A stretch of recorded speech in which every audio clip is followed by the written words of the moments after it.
Oi, tudo bom? Eu sou a Tiara Ney, do Estúdio Tutti, e hoje eu vou fazer um vídeo diferente. Eu sempre vejo o pessoal fazendo os vídeos de 50 fatos sobre mim, mas eu não sei se vocês têm muito interesse de saber a comida que eu gosto de comer ou onde eu nasci. Então eu resolvi fazer uns 50 fatos sobre mim diferente. Eu vou fazer uns 50 fatos sobre mim craft, só pra falar desse universo que a gente tá acostumado e que a gente tanto gosta. Vamos lá?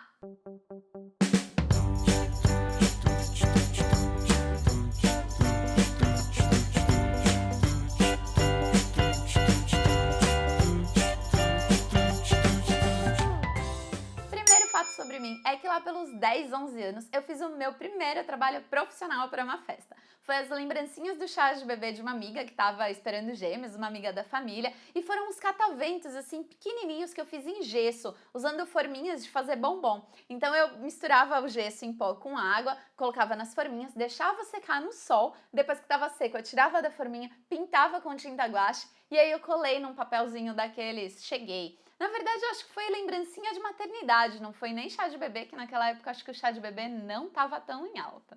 Aos 12 anos, então, eu fiz a minha primeira papelaria para festa. E foram os convites para aniversário de um aninho desses mesmos bebês gêmeos, que são duas meninas, Maíra e a Maiara, que eu tinha feito as lembrancinhas para maternidade. Na época eu tinha uma impressora matricial, daquelas trambolhonas, eu comprei um pacote de folha sulfite rosa, e aí eu fiz o convite num programa em DOS que chamava Printmaster, se eu não me engano, e aí eu imprimia e tinha que dobrar a folha sulfite em 4, assim, pra ficar certinho o convite, mas foi meu primeiro trabalho e ainda ganhei dinheiro com ele. Terceiro fato é que eu sei fazer bordado, tricô, crochê e todas essas manualidades que sempre foram consideradas coisas de vó. Eu aprendi todas elas na infância. Eu só não aprendi a pintar e desenhar e não sei até hoje. Eu não sei se você sabe, mas a Tutti começou como uma empresa de bolsas. E foi no finalzinho de 2008, logo depois que eu me casei. Eu tava meio entediada porque não tinha nada mais pra organizar. E aí eu comprei 1 metro de tecido, levei pra casa da minha avó no interior e falei, vó, me ensina a fazer uma bolsa? Eu nunca tinha sentado na frente de uma máquina de costura antes. Por mais que meu avô tenha sido alfaiate, minha avó é estilista e tenham costurado a vida toda, eu vivia naquele mundo, mas eu nunca tinha costurado de verdade numa máquina e essa foi a primeira vez. E aí foi na primeira vez que eu usei uma máquina de costura industrial, eu morri de medo. Eu falei pra minha avó que eu nunca ia comprar um troço daquele, porque ela era muito rápida e eu tinha medo de costurar o dedo. Mas só 2 meses depois eu comprei uma Singer profissional, linda, maravilhosa, zerada, e eu era apaixonada por ela. Eu amava costurar nela. Aliás, voltar do trabalho, sentar nela e costurar até a hora que meu marido chegasse era minha paixão nos primeiros anos de casada. Eu já fiz colar de miçanga, bordei havaiana, caixa de papel cartão, cinto, bolsa, cachecol, já fiz de tudo pra vender e ganhar um dinheirinho. Inclusive eu já paguei a faculdade vendendo cachecol para as minhas amigas da minha sala. Teve uns meses aí que eu fiquei desempregada enquanto eu estudava e eu fazia cachecol durante a aula, o professor lá explicando e eu fazendo tricô. E vendia ali para as amigas mesmo e vendia para as amigas da minha mãe, para o pessoal do condomínio e paguei uma mensalidade da faculdade só assim. Eu já tive um espaço da Tutti numa galeria lá na Praça Benedito Calixto, em São Paulo. Era super divertido, mas eu ficava lá o final de semana inteiro, das 10 até as 7 da noite, e normalmente não vendia nada. Em dezembro de 2009, eu inaugurei um quiosque no shopping e estava ali realizando um sonho, que era ter um quiosque para vender as minhas bolsas. Foi um Natal nota 10, passei o mês de dezembro inteiro lá vendendo super bem. E em 2010 eu fali um quiosque no shopping que vendia as minhas bolsas. Eu não sabia quase nada de gestão e meti os pés pelas mãos e não rolou. A Tutti já mudou de nome 5 vezes. Começou com as primeiras bolsas como Tutti Frutti, depois foi para Tutti Bolsas, depois Tutti Moda Arte Mimos, depois Tutti Arte Mimos e hoje chama Estúdio Tutti. Eu já tive um escritório da Tutti com 6 pessoas trabalhando ao mesmo tempo e era aquele monte de gente só trabalhando com criação e era muito divertido, eu me divertia bastante com a galera, mas também foi a época que eu menos gostava do trabalho em si, da parte do trabalho que eu tinha que fazer. Eu já tive 4 silhuetes, desde o primeiro modelo, o SD, a Portrait, a Camel 1 e a Camel 3. E eu ainda tenho 3, na verdade. Como eu falei, eu já tive a primeira silhuete, ela é chamada Silhouette SD. Ela nem era vendida aqui no Brasil, eu comprei num site gringo. E aí, quando ela chegou, eu ansiosa, com um monte de Mickey já impresso de uma festa que eu tinha que entregar, comecei a cortar nela, colocar nela pra cortar e saía tudo errado. E eu fui acertando o corte pontinho por pontinho, até conseguir cortar um Mickey certinho, porque eu não sabia fazer o print and cut. Mas isso foi só a ansiedade do dia que ela chegou. No dia seguinte eu já sentei com calma e falei, não, eu vou aprender a fazer isso direito. E aí no segundo dia com ela eu já sabia fazer um print and cut. Eu nunca fiz nenhum curso de silhuete, tudo que eu sei eu aprendi fazendo, mexendo nela, vendo tutoriais, muitas vezes, na maioria das vezes, em inglês no YouTube, e lendo um blog mega antigo da Nilmara, se eu não me engano é Diário de uma Silhueteira, alguma coisa assim, que lá tinha muitos posts ensinando a mexer, falando da máquina, não era nem vídeo, era post escrito mesmo, e aí foi lá que eu aprendi bastante coisa. Eu tenho uma silhuete mint fechada na caixa, já faz uns 6 meses e eu ainda não abri. Eu sempre tenho um monte de projetos na cabeça que eu penso, ai, vou fazer isso com a Mint, e aí eu não faço. Eu compro um monte de coisa que eu não uso, e aí provavelmente você vai se identificar com isso, porque eu tenho um monte de materiais e até algumas máquinas, como eu acabei de contar da Mint, mas um monte de materiais mesmo, e acessórios, e papéis, e um monte de coisa que eu compro e eu não uso. Eu compro pensando, nossa, isso vai dar um projeto super legal, e aí eu acabo me enfiando em um monte de outros projetos e outras coisas, e eu tenho dezenas de tralhas que eu nunca usei. Eu só consegui firmar um contrato com os Correios depois que eu me mudei aqui para Vitória. Em São Paulo eu tentei algumas vezes, mas eles me enrolavam muito. O gerente da franquia que eu usava me dizia que nunca tinha como, sempre dava um jeito de me enrolar. E aí lá o que eu tinha conseguido era a coleta gratuita. Então ele passava no meu prédio sempre, todos os dias, para buscar as encomendas que a gente tinha para enviar. Mas nunca consegui firmar um contrato de verdade. E aí quando eu mudei para Vitória, na verdade eu só consegui fazer o contrato acho que um ano depois, porque tinha uma agência bem pertinho da minha casa, e aí eu postava lá, e aí o gerente de lá também não era muito adepto aos contratos, não quis firmar um contrato comigo, ficava me enrolando. E aí essa agência fechou, eu fui procurar qual era a outra mais perto, e aí com uma semana que eu tava postando lá, a gente já tinha um contrato, eles já faziam a minha coleta e tudo deu super certo. Eu gravo e edito todos os vídeos aqui do canal sozinha, e minha mãe, na verdade, ela me ajuda a captar os vídeos do curso, mas a maioria dos vídeos aqui do canal eu gravo sozinha e eu edito tudo sozinha. E eu não sabia nada de edição de vídeo, eu nunca tinha aberto o Adobe Premiere até eu gravar o primeiro vídeo aqui pro canal, que foi o desafio de 30 dicas em 30 dias. O fato 20 é que quando eu comecei a trabalhar com papelaria, eu não sabia também mexer no Illustrator. Eu nunca tinha nem aberto o Illustrator. Eu sabia fazer algumas coisas no Photoshop e tudo que eu aprendi foi procurando tutorial na internet. Eu nunca fiz nenhum curso de Illustrator nem de Photoshop e aí procurando vários tutoriais eu fui aprendendo a fazer as coisas. Eu tinha a ideia na cabeça e ia lá, como fazer um círculo, como mudar a cor, como colocar uma sombra, como recortar alguma coisa. E aí procurando e achando os tutoriais na internet foi que eu fui aprendendo tudo. Esses dias eu achei 32 bases usadas da silhuete guardadas numa gaveta. Eu sempre guardava falando, vai que um dia eu preciso, e aí tinha 32. Eu adoro refazer a decoração da casa do escritório, colocar quadros e tirar quadros, e colar adesivos e tirar adesivos e mudar tudo. Eu enjoo muito fácil das paredes e aí eu vou mudando tudo. Foi assim que nasceu a parede de quadrinhos, que vocês já viram em alguns vídeos, e também essa parede aqui de formas geométricas que tá no meu estúdio, no meu ateliê, e eu fiz com papel contact. A primeira vez que eu fui para os Estados Unidos, eu já tinha tude e eu quase enlouqueci. Eu trouxe uma mala praticamente inteira, cheia só de papel.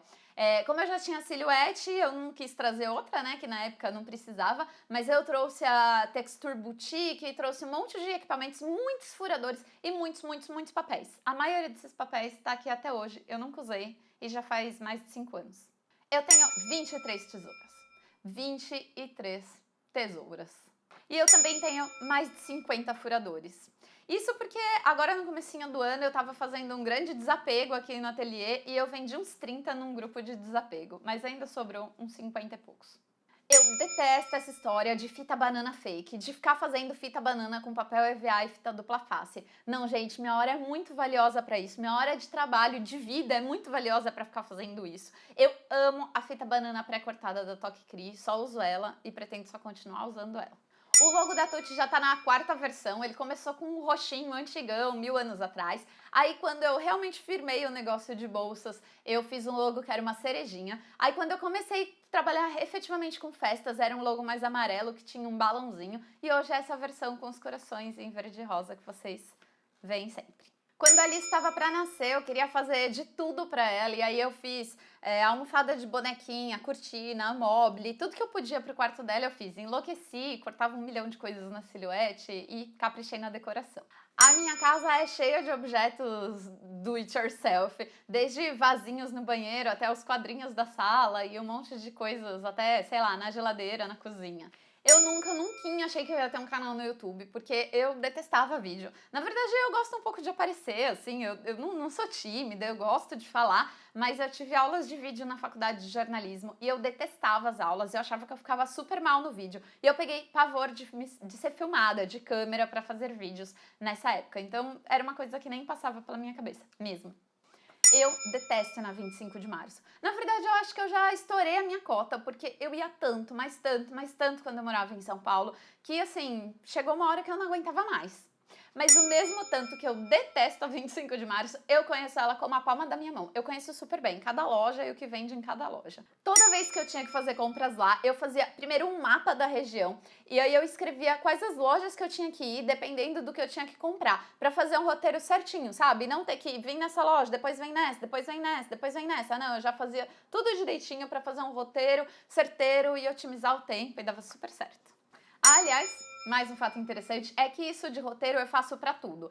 Até se eu vou passear no shopping, eu faço um roteiro mental do que eu tenho que comprar, as lojas que eu tenho que ir pra não ficar indo pra lá e pra lá. E até pra montar uma mesa de festa e organizar uma festa, eu faço um roteirinho. Falando nisso, eu faço planta das mesas de festa desde sempre. Então, assim, se eu sei que eu vou fazer uma festa, eu vou organizar uma festa e eu tenho que montar uma mesa, eu já faço num papel o desenho da mesa com a metragem que ela vai ter, divido onde vai ter tal bandeja, onde vai ter tal personalizado, onde que vai ter tal doce, e já vou desenhando direitinho a planta baixa da mesa, de toda a decoração ali da mesa, o painel, o que quer que tenha, pra ficar mais fácil. No dia da montagem fica muito mais fácil. 1 hora antes, 40 minutos antes, é só ir lá, colocar as coisas no lugar que já tá determinado e fica pronto rapidinho.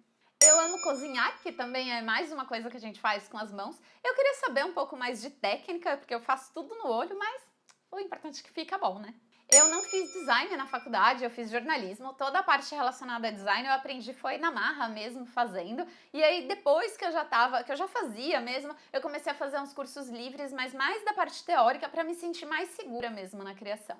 Eu amo cadernos, deve ter mais de 30 espalhados pela casa, sei lá, onde você abre uma gavetinha tem um caderno enfiado ali, às vezes com alguma coisa escrita, algumas páginas usadas, às vezes não, mas eu amo cadernos e tem muitos pela casa. Eu também adoro escrever à mão. E assim, eu amo computador, eu não sou nada anti-digital, não. Eu amo computador e todos os gadgets e tablets e celular, mas eu amo escrever à mão. Se eu preciso escrever alguma coisa importante, eu acho que o melhor jeito de fixar aquilo é a mão. Ontem mesmo foi engraçado que eu saí pra almoçar com meu marido e eu falei, tenho que fazer minha agenda das coisas que eu vou fazer em São Paulo. E peguei um papel e uma caneta. Ele falou assim, pô, você tem um celular aí de última geração e vai fazer agenda no papel e caneta? Mas aqui eu acho muito mais fácil de visualizar e de lembrar depois. Eu gosto mesmo de um papel e de uma caneta. Eu não me adapto muito bem a agendas digitais, eu já tentei usar o Google Calendar e mais algumas outras, já usei por bastante tempo, inclusive, alguns plugins do Chrome para fazer isso, mas eu gosto mesmo, é da minha agenda de papel ali do meu lado, que eu escrevo, eu tico, eu rabisco, eu colo adesivo, deixo ela bonitinha, eu amo agenda de papel. Aliás, eu também amo adesivos e esses dias eu achei uma pasta aqui em casa com umas 30 folhas daquelas de adesivos de caderno, que o caderno acabou o ano, você arranca só a folha de adesivos e guarda. Então, tinha umas 30 daquelas, com todos os adesivos que vocês puderem imaginar, que eu devo ter desde a adolescência. Eu também tenho uma senhora coleção de papéis de carta, deve ter uns 750 mil, se eu não me engano. Um dia eu peguei uma pasta de papel de cartas de uma amiga para poder organizar e eram muitos papéis de cartas e aí no meio da organização eu mudei de cidade e a pasta foi comigo. Então, Ju, se você tá vendo esse vídeo, eu só queria te dizer que a sua pasta de papel de carta tá aqui comigo, tá intacta, do mesmo jeito que ela veio, sei lá, 20 e poucos anos atrás. Eu tinha um sonho de ter uma prensa de bottoms quando eu comecei com a Tuti, e aí quando eu fazia bolsa ainda, e aí era muito engraçado porque eu ficava tentando fazer tudo quanto é gambiarra pra fazer um bottom. Eu forrava botão usando o balancim e aí colava alfinete na parte de trás e ficava uma porcaria. E aí em 2013 eu finalmente realizei esse sonho e comprei uma prensa de fazer bottoms com um kit com 1000 peças, e eu não fiz 1000 bottoms até hoje. Na verdade, eu acho que eu não fiz nem 500. E sobre o balancim que eu falei anteriormente, eu aprendi a usar ele também ainda muito pequena, acho que antes dos 10 anos, quando eu encapava botões para minha avó, que minha avó costurava e aí fazia aqueles vestidos lindos de festa, e aí sempre pegava um pedacinho do tecido do vestido para encapar um botão, para fazer o botão no mesmo tecido. E ela me ensinou a fazer isso na infância, eu aprendi desde muito nova a usar um balancinho. Como eu já contei, minha avó e meu avô tinham uma alfaiataria, então eu sempre passei a minha infância nesse mundo de tecidos e linhas, agulhas e giz, muito giz. Eu nunca vou me esquecer que tinha muito giz. Nessa época, o meu sonho era ter uma tesoura de cabo vermelho. Pra quem costura sabe que é uma sensação ter a tesoura do cabo vermelho. E aí, quando eu comecei a costurar, uma das primeiras coisas que eu fiz foi ir até um armarinho e comprar a famosa tesoura do cabo vermelho. Tadã! Mas não deu certo. Não deu certo porque eu sou canhota e aí eu fiz a besteira de comprar uma tesoura pra canhotos. E é uma tesoura cara, custa mais de 100 reais, eu acho. E aí eu comprei a tesoura pra canhoto, só que como eu aprendi a cortar, usar a tesoura muito cedo, eu não sei fazer na mão a força certa pra usar a tesoura de canhoto. Eu só sei fazer a força certa pra usar a tesoura de destro. E aí eu achei que ia ser mais fácil e comprei a de canhoto e eu nunca consegui usar e nunca deu certo e eu vendi. E é isso, foram 50 fatos craft sobre mim, um jeito diferente de contar um pouco da minha história pra vocês. Se você se identificou com alguma coisa, conta aqui embaixo nos comentários. Se você quiser saber mais alguma coisa ou quiser me contar algum fato sobre você também, eu vou adorar ler os comentários, tá bom? Se você gostou desse vídeo, dá um joinha aqui embaixo e não se esquece de se inscrever no canal pra ficar sabendo de tudo primeiro. Um beijo!